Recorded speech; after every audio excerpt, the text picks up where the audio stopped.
Okay, so who am I? As just mentioned, my name's Emily. I'm a first year PhD student from England, which is why if you've seen me at the conference, I'm very jet lagged. And also I've been out in the sun because we don't have that. I have a background in biblical studies, which yes means I've read a lot of the Bible, but no does not mean I had to be religious, and no, I do not want to become a priest. My PhD is broadly on religion within video games, and more specifically on representations of Christ figures within games, mostly RPGs, because I clearly hate myself and want, to have way too much work to do. So, as far as warnings go, it's time for my warnings. A lot of my terminology is UK standard. It may differ from US terminology, but please feel free to come talk to me afterwards about terms. Also, I'm going to be discussing main plot points in BioWare games, so if you haven't finished Mass Effect or Dragon Age Inquisition yet, you may want to leave. Lastly, I'm going to be talking fast and loose about Jesus, about sex, gender, and race related to Jesus. And that could be upsetting for people with religious beliefs. So, why should you care about this talk? Well, my research has found that video games are changing how Jesus is perceived by creating Christ figures who do not align to the previously established representations as seen within media such as film. Many video games, which include Christ figure narratives, allow the player to not only choose the character's gender, but also provide opportunities for the players to interact with other characters in a sexual manner, thereby reinventing the Christ figure as a much more sexual being than we have ever seen in film history. Whilst video games may have more diversity in the characterization of their Christ figures in the realms of race, gender, and sexuality, these examples are still problematic and require further academic study. This is basically the start of my research, so there's a lot more work to be done. So Adele Reinhardt's notes in her book Bible and Cinema that Christ figures appear in virtually every genre of commercial cinema, and they can take numerous guises. Saints, priests, women, clowns, fools, madmen, outlaws, children, and even actors who play objects. There is debate over how Christ figures are identified. Reinhardt advocates that Christ figures are characters who either participate in a narrative that is similar to the life of Jesus or who bear similar attributes to Jesus. For a more specific identification, Anton Kozlovic has compiled a list of 25 characteristics, such as having a miraculous birth, being a leader of a political or a religious movement, suffering betrayal, having magic powers, and of course, dying and coming back to life. What isn't mentioned on this list is that the overwhelming majority of Christ figures in film are depicted as white, heterosexual men. Video games are a media that is actively challenging this set representation of the Christ figure as a heterosexual white man. In video games, we are seeing more and more examples of characters who do not fit this norm and who can be identified as Christ figures.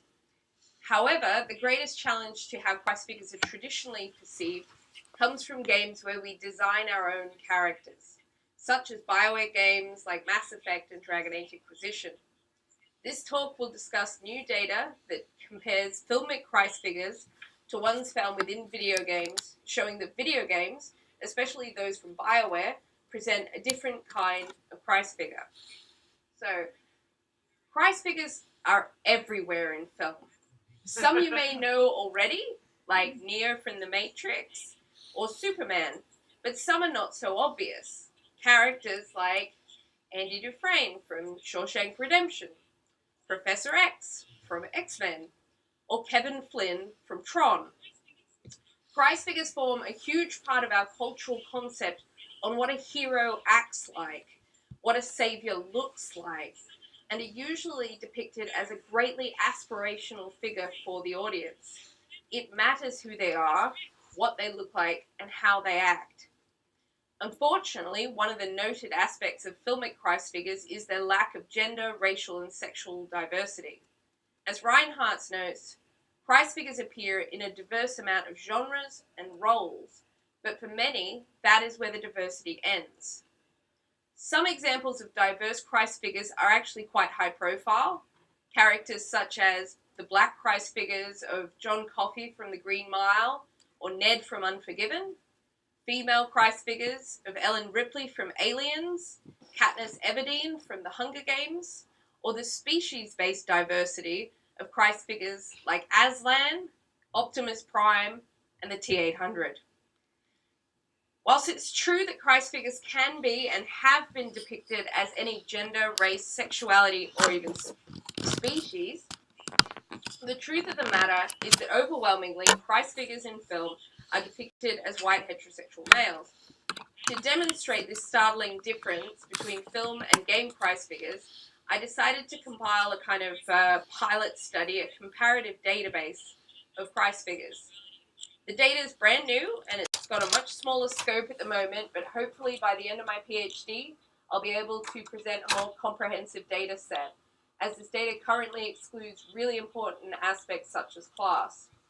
Also, some categories, such as specific entries for asexuality in film, have only one example, so the categories have been shaped by the data present. As a preliminary study, examples of Christ figures in film have been gathered from related academic studies, the first being Adele Reinhardt's The Bible in Cinema.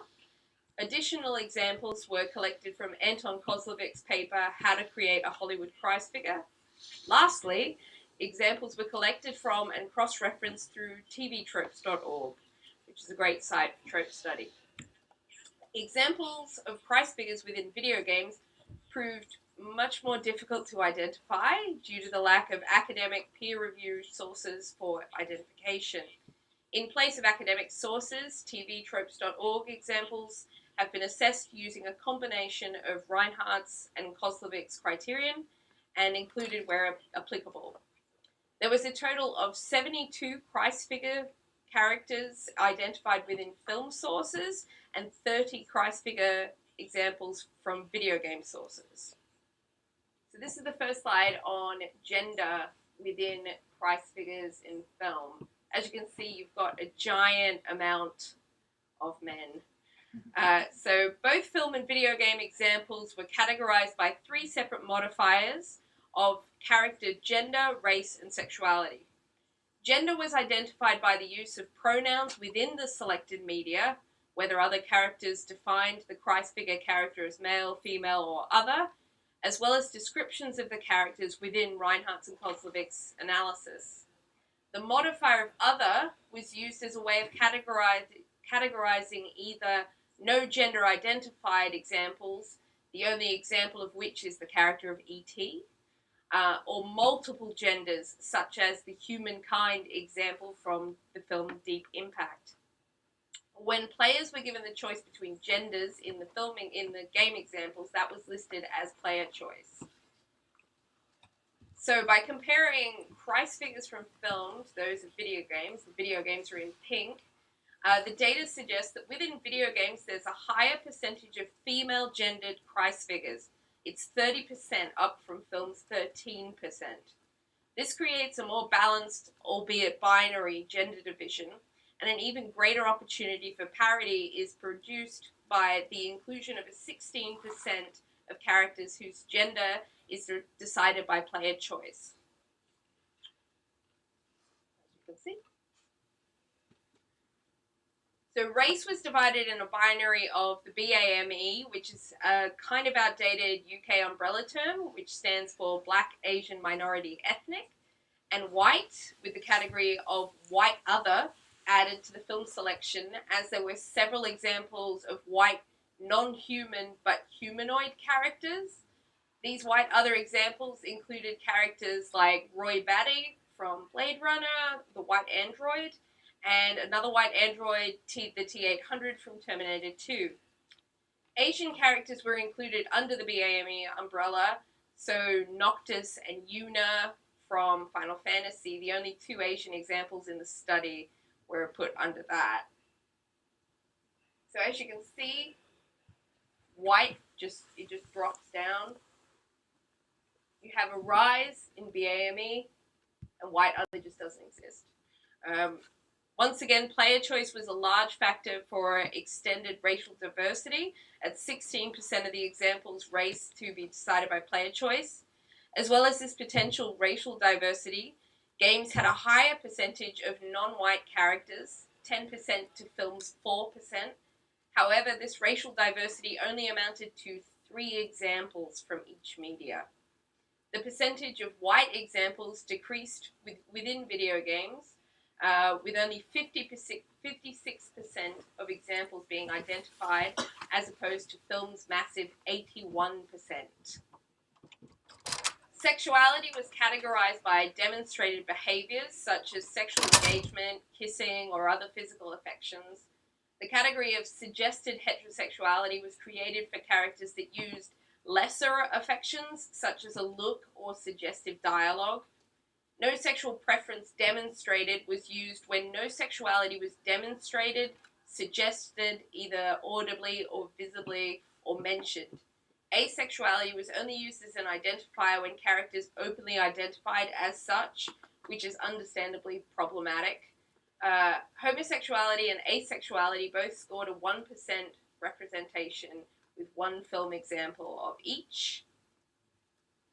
Within video games, any sexuality outside of heterosexuality or the absence of demonstrated sexual preference was confined to the player choice percentage of 13%, as there were no other unique examples to evidence. There was, however, a larger percentage, 33% up from film's 26%, of no sexual preference demonstrated. The amount of prize figures whose gender, race, and sexuality are defined by player choice allow for potentially even larger numbers. Unfortunately, it's not possible to know how diverse the player choice characters actually are. Dragon Age Inquisition, which has reportedly sold over 2 million copies worldwide, has an immense amount of player data produced. It's not currently shared by the creator companies. Even when these player choice results are ignored, there is still greater gender, race, and sexuality parity present within video games. Video game prize figures are made up of more women, 17% more than film, and have more BAME members, a 6% increase.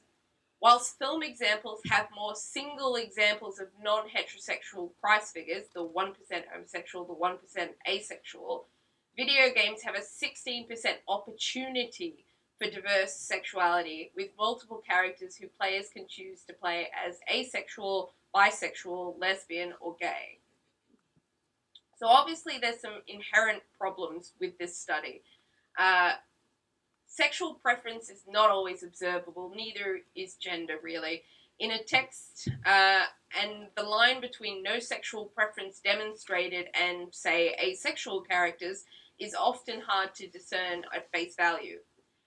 Some Christ figure examples, such as Una and Noctis, are from fantasy worlds, so despite appearing to be Japanese characters, appearing in a Japanese game that was originally released in the Japanese language, defining the race of them is quite problematic. As I've mentioned, player choice is pretty much unchartable, making its impact hard to account for in a paper. Lastly, the idea of a Christ figure is quite a fiddly term, and there can be problems deciding the difference between, say, white Christ figures and the trope of white savior figures. The list of Christ figures in games is small, but includes some memorable characters. Some of you may know are Una from Final Fantasy X, Lightning from Final Fantasy XIII, Noctis from Final Fantasy XV, Square Enix clearly loves a Christ figure. Bioshock Infinite, which I studied for my MA, has not 1 but 3 characters that can be identified as Christ figures. For the basis of this talk, though, I'd like to focus on BioWare games. In both the Mass Effect series and Dragon Age Inquisition, the lead character, whichever way they are played, can be identified as a Christ figure, no matter who they are, how they look, or who they have sex with. Both Shepherd and the Inquisitor are leaders of small groups but with devoted followers. Dragon Age Inquisition gives the player 9 different characters to act as their companions and 3 advisors, which makes for a nice round figure of 12 disciples. And let's not forget the blatant late Last Supper imagery used in the marketing of the game. Both Shepherd and the Inquisitor are singled out by originally unknown forces and marked as special or unique. Both become messianic figures to many that they interact with. It's possible within both games for the player to refuse this status, but in both cases, many NPCs will ignore this attempt at modesty and just keep on calling you with messianic names, such as the Herald of Andraste or the Good Shepherd. Both the Inquisitor and Shepherd are given multiple opportunities to sacrifice themselves for others, and both can be seen to come back from the dead.